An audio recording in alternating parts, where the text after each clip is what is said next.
there, ladies and gentlemen. My name is Connor Williams. Welcome to the Reboot Roundtable. I am joined, as always, by Jay. Hey. And, I don't know if you can tell. We're tired. This is not our normal setup, but it's finals week, and we wanted to get an episode out for you guys.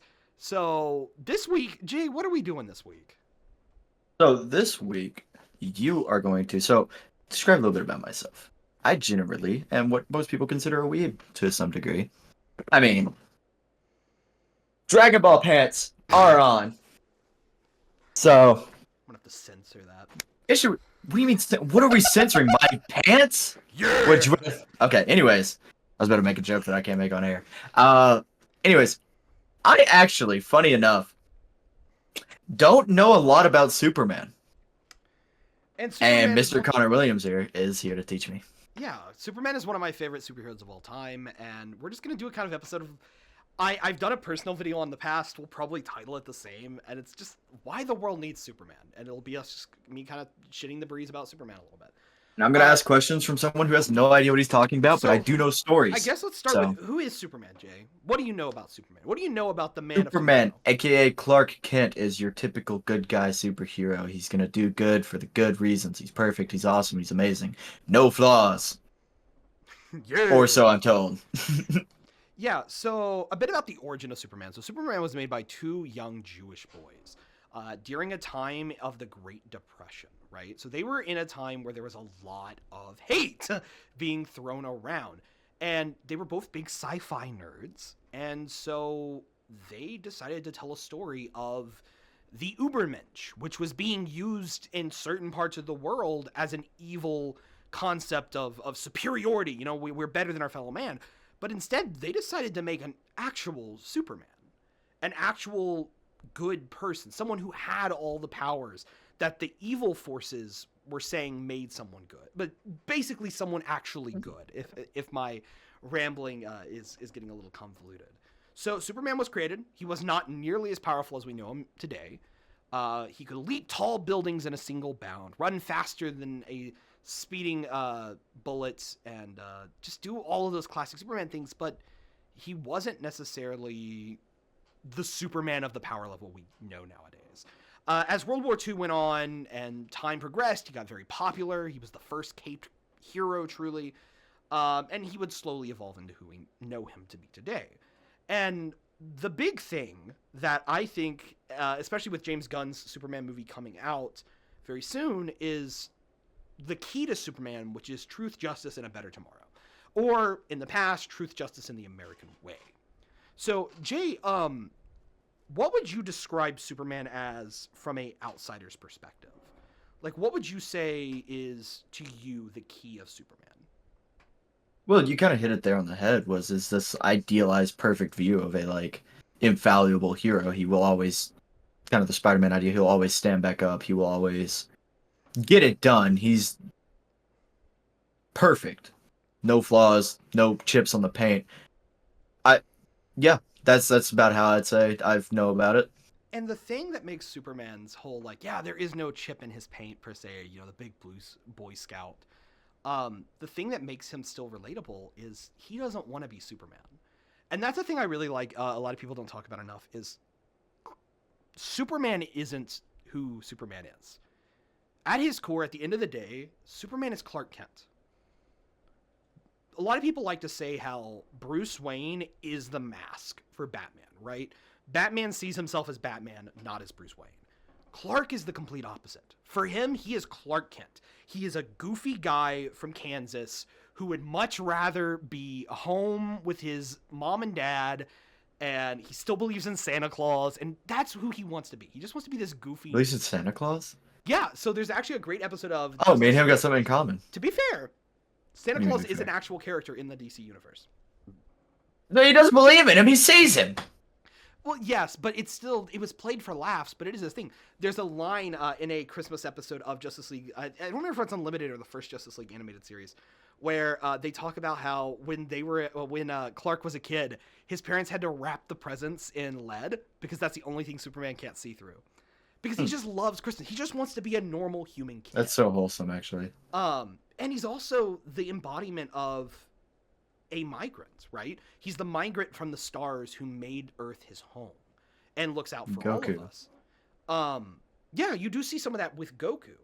A lot of people assume that the Superman story, because I think it's a Japanese story that most people look as the example of the kind of character from another world that arrives. But Superman, interestingly enough, mostly gained his origin from Moses, from the Bible, especially the Old Testament or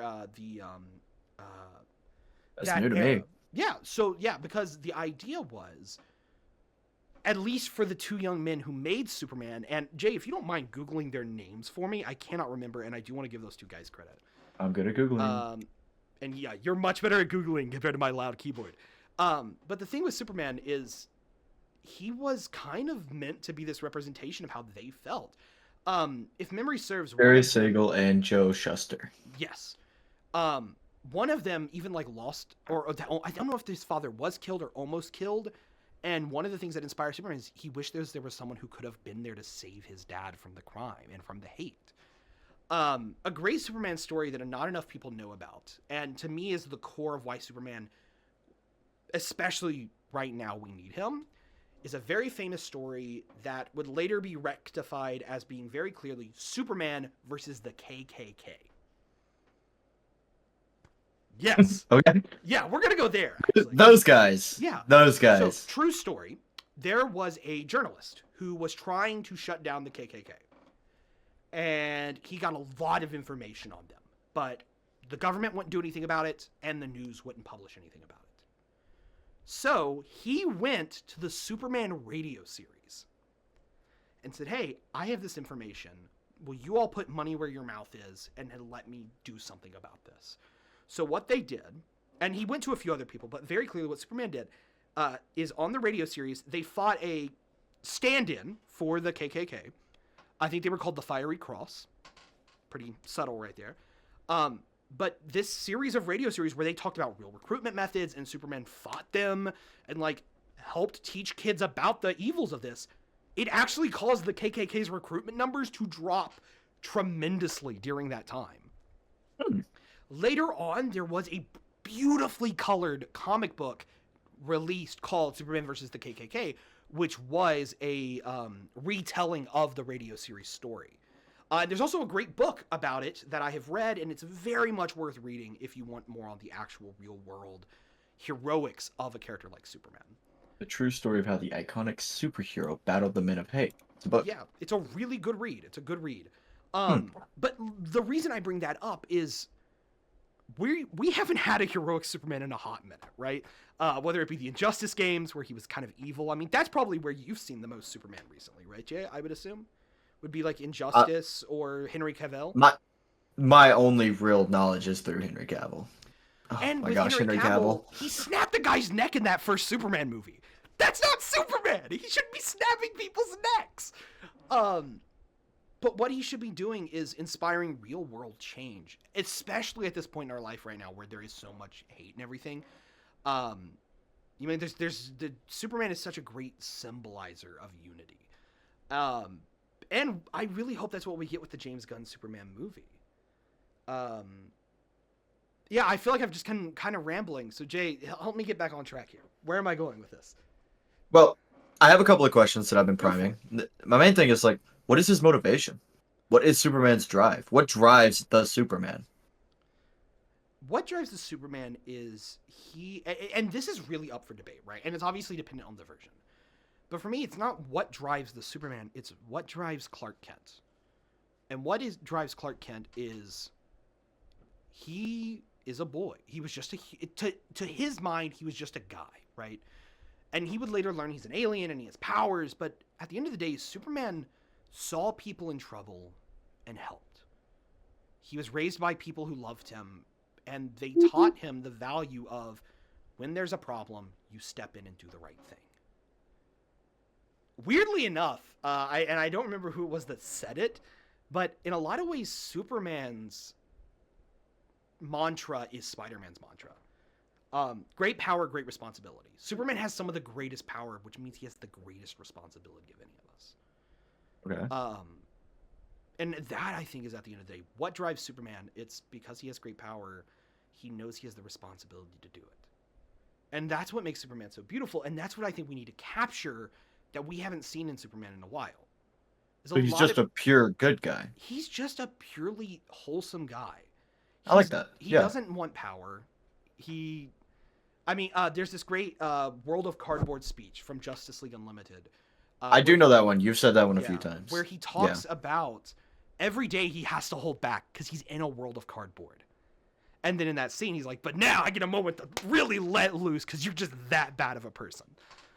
There's also a great comic, and then I think it was made into an animated movie, where it's, and I don't remember the team Superman's fighting, but he's fighting a young team of heroes, really. Like, Punisher kind of heroes, right? That they're killing people. And all the public's like, yeah, Superman doesn't kill. These guys are real heroes. And so Superman basically makes these guys shit themselves by being like, oh, you want me to kill? I'll kill. And he fakes killing that whole team. Superman versus the Elite? Yes. I'm going to Google. Hype. Yeah, so Superman versus the Elite. And it ends with Superman, like, scaring the shit out of this guy. Even, like, taking away his powers by using his laser vision to slightly lobotomize the guy to remove his powers. And then he's like, yeah, I actually didn't even do that. I literally just scared you so bad that you thought I had done that. This is why I don't kill. This is why I hold myself back.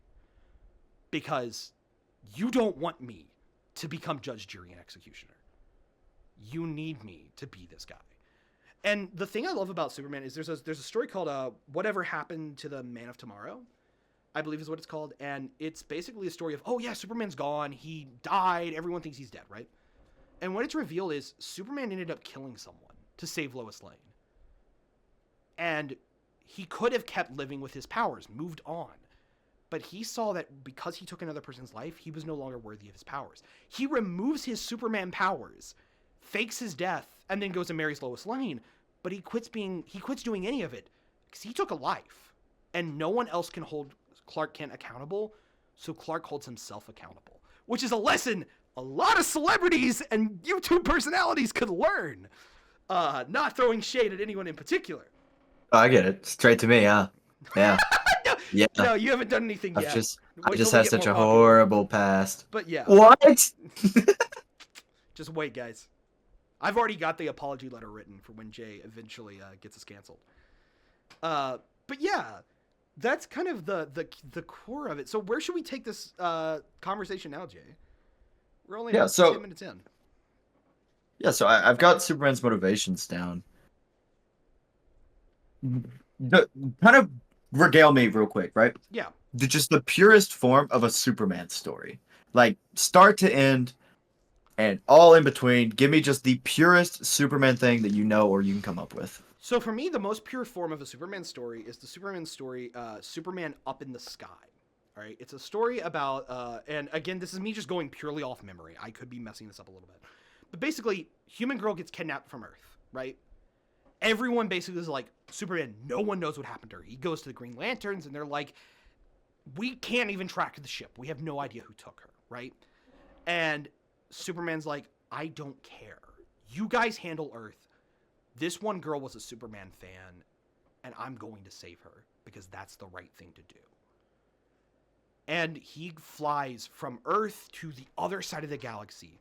He helps people along the way. But along the whole time, Superman keeps going up in the sky to save people. Because this girl needs him. And one life is worth everything to this man. And the threat of a Superman story is not, oh no, what if Superman dies? That's not the threat of a Superman story. The threat of a Superman story is, what happens to that little girl if he can't make it there in time? Especially when I think we end up learning Darkseid is who captured her. The big bad of the DC universe who captured her just to make a point to Superman. And yet he still saves the girl. There's also a great scene in, I think it's Justice League Unlimited, again, where there's a volcano scene. A volcano's erupting. And the Justice League are like, holy shit, what's causing it? It's Apocalypse. Not Apocalypse. What is his name? Maybe is his name Apocalypse? It's the guy who killed Superman one time. I cannot think of his name right now. Darkseid? No. No. Doomsday. Doomsday, yes. It's Doomsday causing the volcano to explode. I know that one. So Batman literally looks to Superman and is like, hey, I know you'd rather save the civilians. We can stop a volcano if we all work together. None of us can fight Doomsday. Take him elsewhere, please. And we're going to do that. Because the threat of a Superman story is what happens if he can't save the civilians. And that's why we have characters like Lois Lane and Jimmy Olsen, who we need in more movies. Jimmy Olsen, the best friend of Superman, who's just a guy. He's just Superman's photographer, and he's just a guy. And we worry about Jimmy because he's just a sweet little guy who's just trying his best. He's in the James Gunn movie. He is, yeah. He's going to be in the James Gunn movie. I'm very excited about it. But Lois Lane, badass lady, but she represents even the best human can't hold up to what Superman can hold up to. And that's why we see Superman saving civilians, because that's what makes a Superman story a Superman story. You know the scene in The Incredibles where Mr. Incredible gets out of the car and rescues the cat? Superman's the kind of guy who would rescue the cat, re-dig a place for the tree to go, and make sure it's all perfect before he stops the bad guy. Because he cares about those little things. That's what was missing from the Man of Steel's movies. Because those movies tried to make it feel like, oh, Superman's gonna die. No, Superman is not gonna be who dies here. He has died, but that's not the threat you're worried about. You're worried about the people Superman loves. And the people you've grown to love, right? Jimmy Olsen.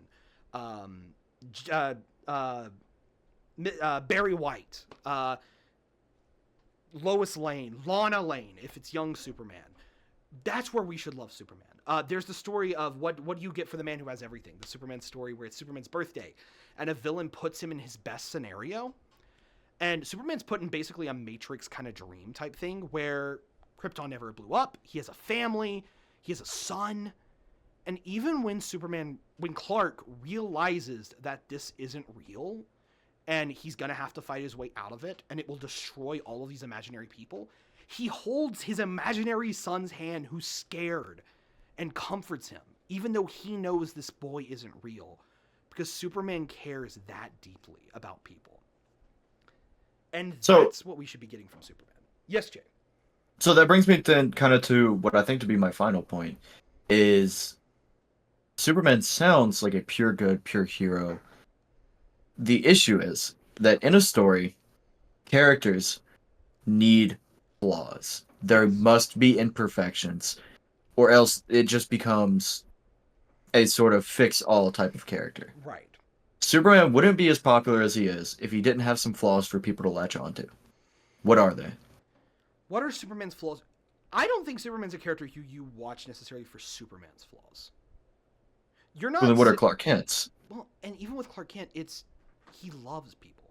Like, what I'm saying is, you don't watch a Superman story like, yeah, we watch how Clark grows and changes, but a lot of the time, Clark Kent is who we look up to, who we respect, who we relate to.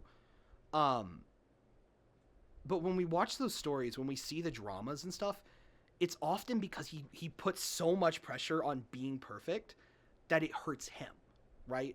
That's his flaw. Yeah, that's his character flaw. Superman isn't a character who...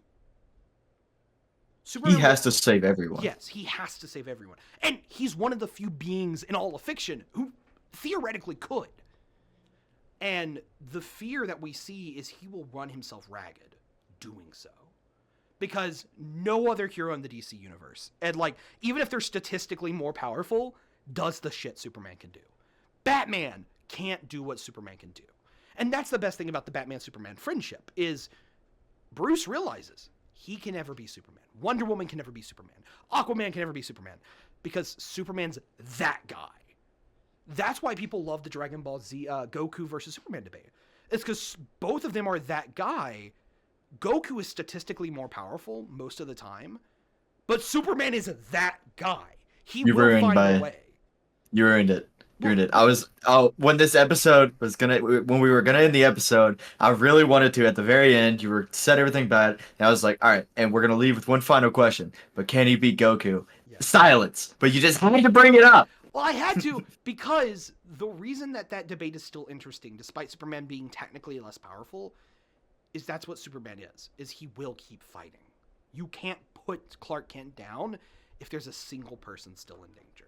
Well, that is also the idea behind Goku, but I won't say anything any further. But I thought he just wants power, right, Jay? Isn't that what they did in the more recent continuities? Please don't bring up Super Goku. We're But talking about yeah, actual Goku. but yeah, no. So this is gonna be a shorter episode. It's mostly just been me lecturing about why I love Superman. That does lead to something I do want to leave you all with if you've watched through it all. In the comments, would you all want a series where it's me and Jay and maybe one other person just talking about characters we love and talking about why we need more of their stories? Because I love just talking Superman and I love just talking characters. Just you wait till I sit you down with Goku. Yeah. Doesn't he eat a lot? I don't know if I could afford to have a chat with Goku. I know more. But he's right. Leave some comments. Yeah. Tell us what you think. For sure. As always, like, subscribe, and all the other funny bits. Yeah. Ah ha ha. But yeah, thanks for watching. And what Superman quote do I want to leave us with? You know, But does he beat Goku? Bye. but does he be up?